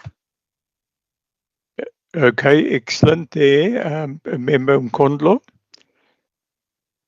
Chair, I think I would support the notion of an engagement. I think the latter part of Mamba Masipa might not necessarily be what I'm saying. I would want to support that we bring back National Treasury, and I think also with our Provincial Treasury, because the discussion on the equitable share formula has been a conversation, and for me, I think it becomes reckless of treasury, national treasury. When you come, you're explaining that no, outside of what has been the response of a formula that would need, if it has to be opened up, some work that is being done. We've been told, I think, year in and year out, especially in the last term, that this is not a matter that you can easily open up. But then when data had therefore determined the incorrect numbers and everything else that they've explained, but automatically such actually tampered with the equitable share formula. So I'm saying we need a sober and reasonable conversation where the very National Treasury who would have given us a different response comes to us today and say, no, actually it was done. But when you ask, what then if you use the same to produce data that gives a particular indication about what has happened in the province, which is not something that is a claim of the province. Data is telling that, the population numbers and increase, it is there. Why are you unable, as it says, what you do on the left side, you do it on the right? So I'm interested, for me, in that. For me, it is not a political conversation. It is indeed about ensuring that what we are talking about is exactly the same thing. So I sincerely want us to prioritize calling both the province and national treasury around the issue of the equitable share formula. Again, national treasury here speaks about, how there was an erroneous allocation, the numbers, this and that. And once again, for me, these issues are very important and sensitive, because when there are those misallocations, when we interpret this, if we're not moving from the same hymn book, the reality is we may be sort of rabble-rousing an issue that is not there. So it's important for me to understand what exactly is the issue here. So that is why I was asking that they must write it, both the issue of the equitable share formula, the issue of the human settlement grant and the reforms. They must write it down, but further come to us and give the explanation, because when reforms must take place, we must all be in the same. We are in a democracy here, and if there are anything that are changing, we need to know.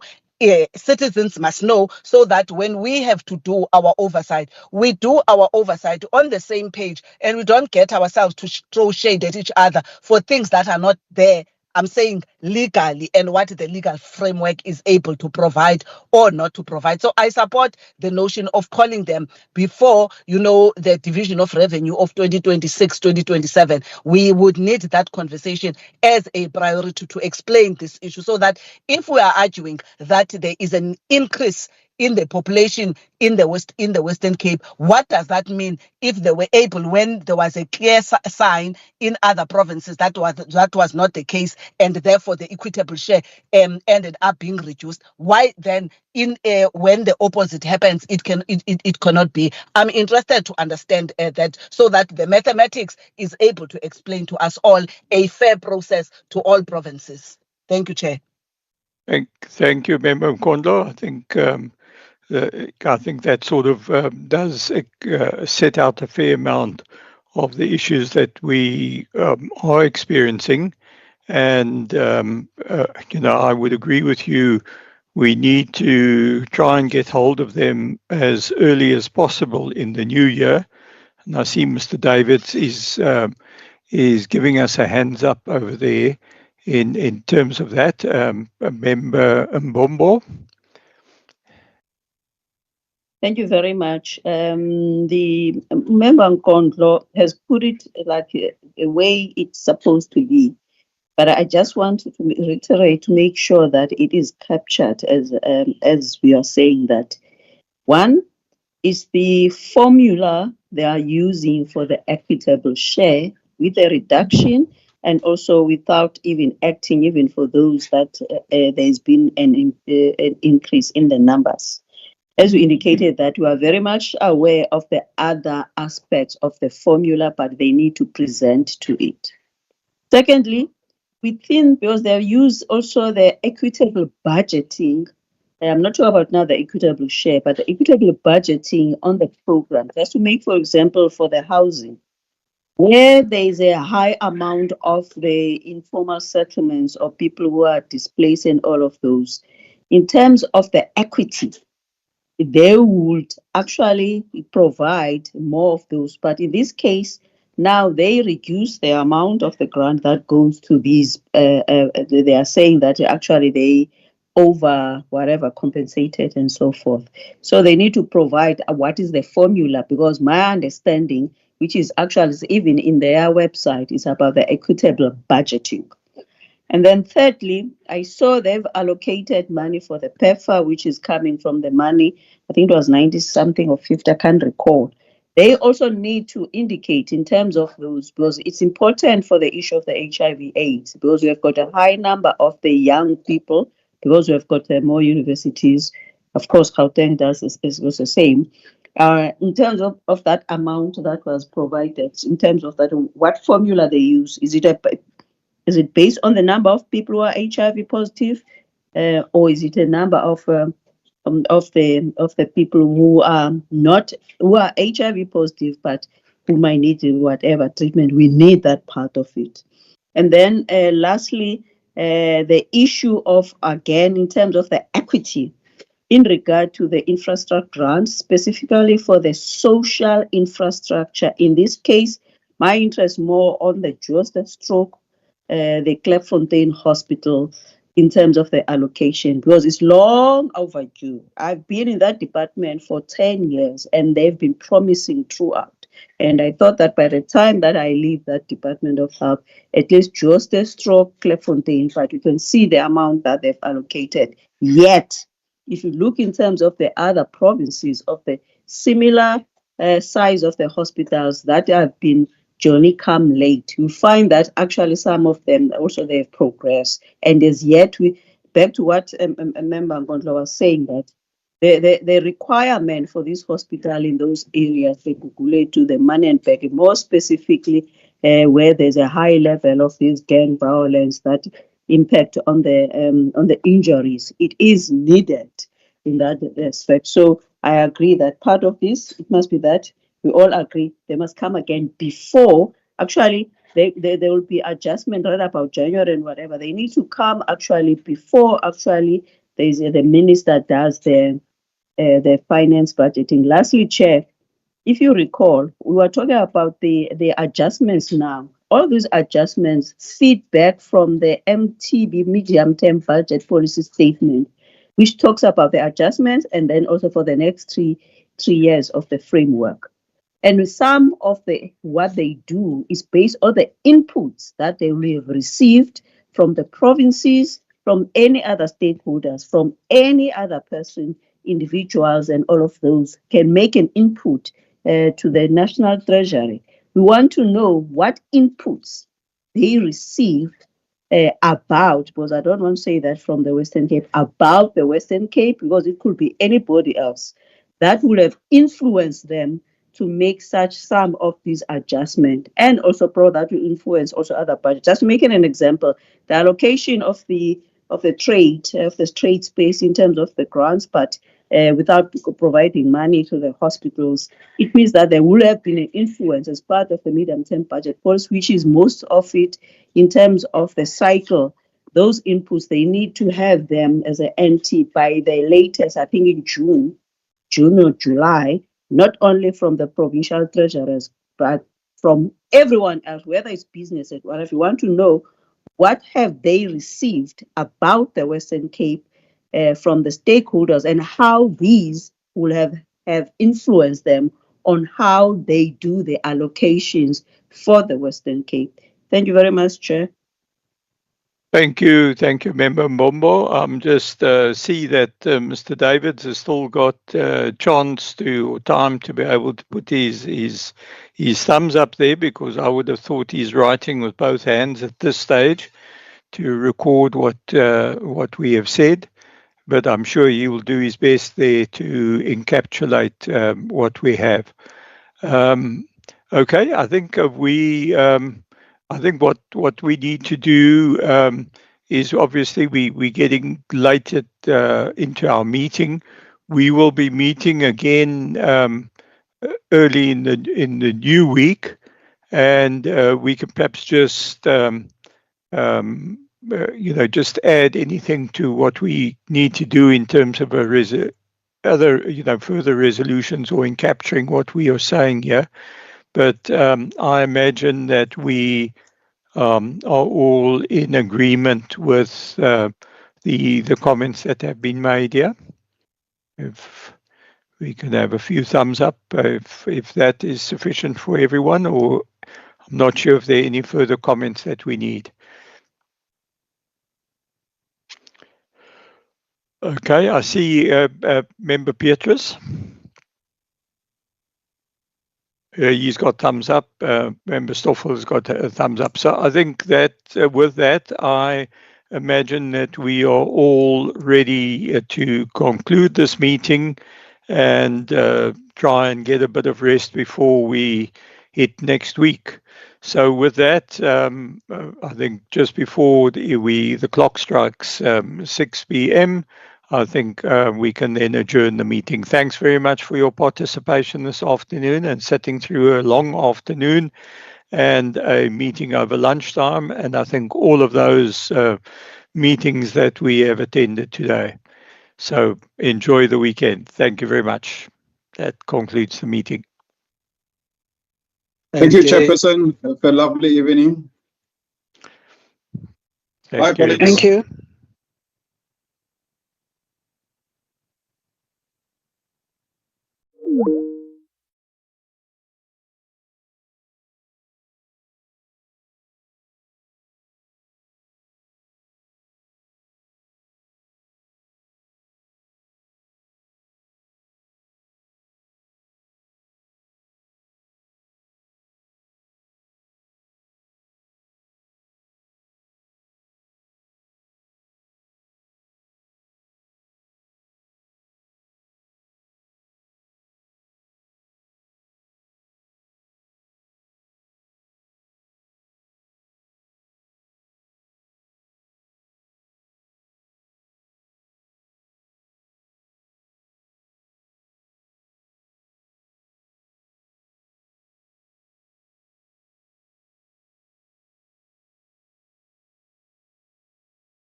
you.